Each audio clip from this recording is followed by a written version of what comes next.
মাতিসা পাথিরানাকে কিন্তু ছাড়তে চাইছে না শ্রীলঙ্কা। চিন্তা বাড়ছে কেকেআরের জন্য। সেরা বিদেশি বোলার ছিটকে যাওয়ায় পরিবর্তক প্লেয়ার খুঁজতে হবে। তো নমস্কার বন্ধুরা, welcome to ST unique sports. বন্ধুরা, এই ভিডিওতে আমরা কথা বলবো আইপিএল নিয়ে বেশ কিছু ইন্টারেস্টিং আপডেট, যেখানে বিদেশি পরিবর্তনের প্রয়োজন হয়েছে। তো কোন বিদেশি ছিটকে গেল, তার পরিবর্তে কে আসতে পারে, কেকেআর দল নিয়ে বেশ কিছু ইন্টারেস্টিং আপডেট, বেশ কিছু সুখবর, কেকেআরের নতুন বিদেশিদের নিয়েও আপডেট শেয়ার করা রয়েছে এই ভিডিওতে। ভিডিও শুরু থেকে শেষ পর্যন্ত দেখো। ভিডিও ভালো লাগলে সকলে একটু লাইক শেয়ার করে দিও, আর যারা চ্যানেলে প্রথমবারের জন্য এসেছো মনে করে চ্যানেলটাকে সাবস্ক্রাইব করে নিও, তাহলে প্রিয় দলের খেলার সমস্ত আপডেট তোমরা এখানে পেয়ে যাবে। তো চলো আর দেরি না করে ভিডিও শুরু করা যাক। তো সবার প্রথম যদি আমরা কথা বলি কেকেআর দলকে নিয়ে, তারা প্রথম দিনের প্র্যাকটিস অলরেডি কমপ্লিট করে ফেলেছে। আজকে তাদের দ্বিতীয় দিনের প্রস্তুতি রয়েছে। তো সেই প্রস্তুতি ক্যাম্পে আমরা দেখতে পাচ্ছি সমস্ত প্লেয়াররা যেরকম আসে সেইভাবে এসেছে। এবার এই জায়গাতেই সকলের মনে প্রশ্ন যে একমাত্র বিদেশি প্লেয়ার হিসাবে হুজির বানি সে এসেছে, বাকি বিদেশিরা কবে আসবে? তো যেরকমটা শোনা যাচ্ছে আজকেই কিন্তু সমস্ত বিদেশি চলে আসার কথা রয়েছে।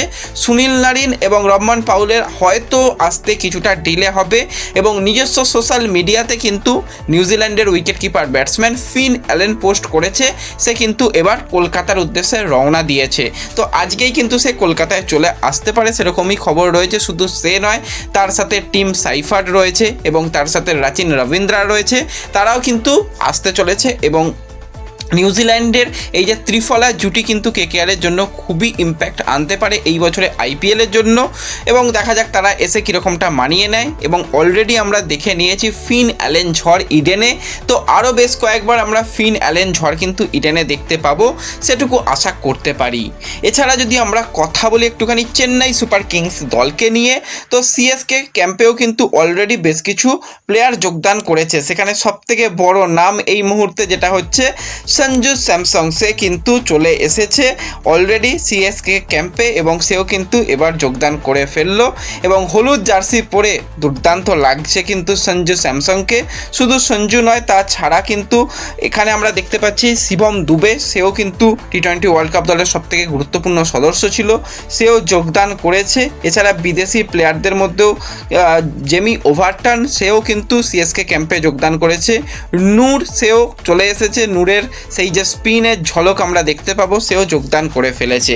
কিন্তু এই জায়গাতেই আজকে যেরকমটা ধাক্কা খেলো সিএসকে, সেটাকে নিয়ে আর কিছু বলার নেই। সিএসকের সবথেকে গুরুত্বপূর্ণ ফাস্ট বোলার নাথান এলিস, যে 31 বছর বয়সী অস্ট্রেলিয়ান একজন বোলার, সে কিন্তু পুরো আইপিএলের জন্য ছিটকে গেল তার হ্যামস্ট্রিং ইনজুরির জন্য। যেরকমটা শোনা যাচ্ছে হয়তো তার সার্জারি করতে হতে পারে, সেই কারণে কিন্তু তাকে আমরা এই বছরে আইপিএলে দেখতে পাবো না। এটা সিএসকের জন্য বিরাট বিরাট বড় ধাক্কা, কারণ নাথান এলিস এমন একজন প্লেয়ার যাকে দিয়ে কিন্তু পুরো গেম চেঞ্জ করা যায়, এবং সে রিসেন্ট টাইমে দুর্দান্ত ছন্দে রয়েছে। কেরিয়ারের সবথেকে ভালো সময় কিন্তু রয়েছে, কিন্তু এই সময়ে কিন্তু সে ছিটকে গেল। এবং সিএসকের বোলিং ইউনিটের দিকে তাকালে সেখানে সেই রকম ফাস্ট বোলার যে ডেথ ওভারের দুর্দান্ত বল করতে পারে সেরকম কিন্তু নেই। ম্যাট হ্যানরির ওপর অনেকটা নির্ভর করতে হবে। হ্যাঁ, স্পিনার অপশান কিছু রয়েছে, ইন্ডিয়ান অপশান অনেকগুলো রয়েছে, কিন্তু নাথান এলিস যে ইম্প্যাক্ট নিয়ে আসে সেই ইম্প্যাক্ট দেওয়ার মতন কিন্তু আর প্লেয়ার কিন্তু নেই। তো এই জায়গায় সে কিন্তু পুরোপুরি রুলড আউট হয়ে গেছে। এবং তার যদি টি-20 কেরিয়ারের দিকে তাকাও, 185 ম্যাচে 231টা উইকেট কিন্তু সে অলরেডি নিয়েছে, এবং তাকে আমরা যথেষ্ট ভালো ছন্দে বোলিং করতেও দেখেছি।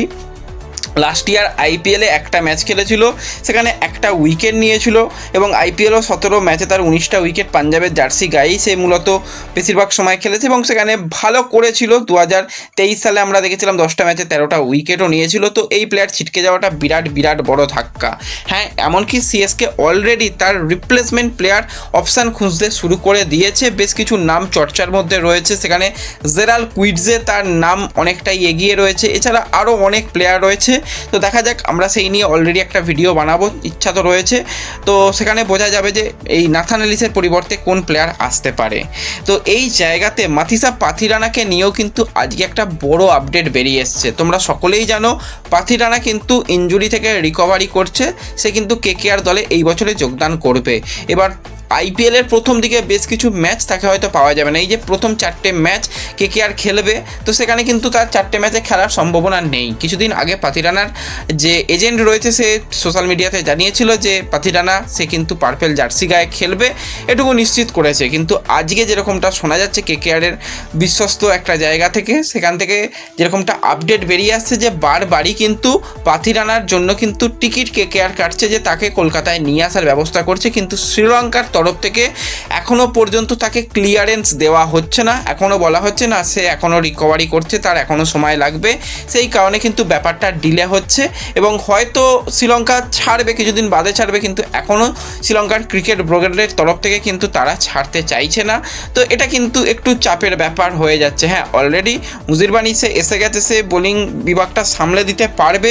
তো পাতিরানাকেও প্রয়োজন ছিল এবং পাতিরানাকে এই সিজনে কতটা ছন্দে পাওয়া যাবে সেই নিয়েও রীতিমতন প্রশ্ন উঠে গেছে। এবার কি পাতিরানাকেও তাহলে শেষ পর্যন্ত পরিবর্তন করতে হবে, যে পাতিরানা এই সিজনে খেলবে না, তাকে হোল্ডে রেখে সেই জায়গাতে আরও একজন বিদেশি প্লেয়ার কি কেকেআরকে নিতে হবে? দেখা যাক, সেটা সময় বলবে। এই মুহূর্তেই সেই রকম বলার জায়গাতে নেই যে তাকে রিপ্লেস করতে হতে পারে। হ্যাঁ, এটুকু ঠিক, সে প্রথম দিকের 4-5টা ম্যাচ খেলার মতন জায়গাতে নেই, তার খেলতে খেলতে এই যে 4টে ম্যাচের পরে হয়তো সে খেলতে পারবে। এবার যদি না শ্রীলঙ্কার ক্রিকেট বোর্ডের তরফ থেকে ছাড়া হয়, যদি তাদের কোনো রকম সমস্যা হয়, তারা যদি না ছাড়ে, তো সেক্ষেত্রে কিছু তো করার নেই কেকেআরকে। তখন কিন্তু কেকেআরকে পরিবর্তন অপশান কিন্তু ভাবতে হবে।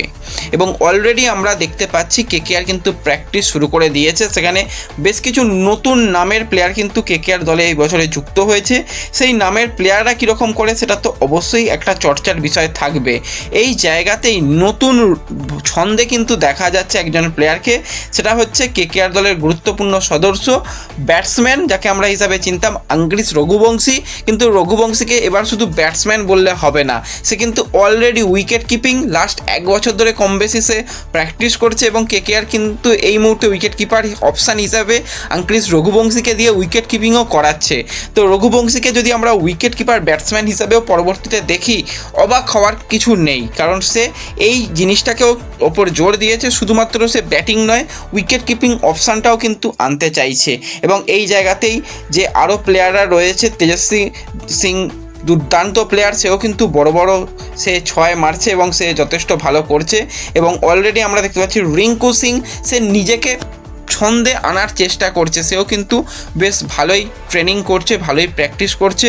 ওভারঅল দেখতে গেলে কেকেআর কিন্তু তারা প্রস্তুতি জোর কদমেই নিচ্ছে, পুরো দল এসে গেলে আরও ভালো তারা প্রস্তুতি নিতে পারবে। ব্রাভো কিন্তু তার যে সমস্ত ইয়াংস্টার বোলার রয়েছে, সেখানে যারা রয়েছে বৈভব আরোরার কথা বলো, বা যদি কথা বলো উমরান মালিকের কথা বলো, বা কার্তিক ত্যাগীর কথা বলো, তাদের সঙ্গে কিন্তু ব্রাভো কথাবার্তা বলছে, তার এক্সপিরিয়েন্স শেয়ার করার চেষ্টা করছে। তো সেই দিকে বোলাররাও কীরকম করে সেই দিকেও আমাদের অবশ্যই নজর থাকবে। তো ব্যাস এই ভিডিওতে এই আপডেটগুলোই শেয়ার করার ছিল। ভিডিও ভালো লাগলে লাইক শেয়ার করে দিও, চ্যানেলে প্রথমবারের জন্য এলে সাবস্ক্রাইব করে নিও। দেখা হবে পরবর্তী ভিডিওতে, ধন্যবাদ।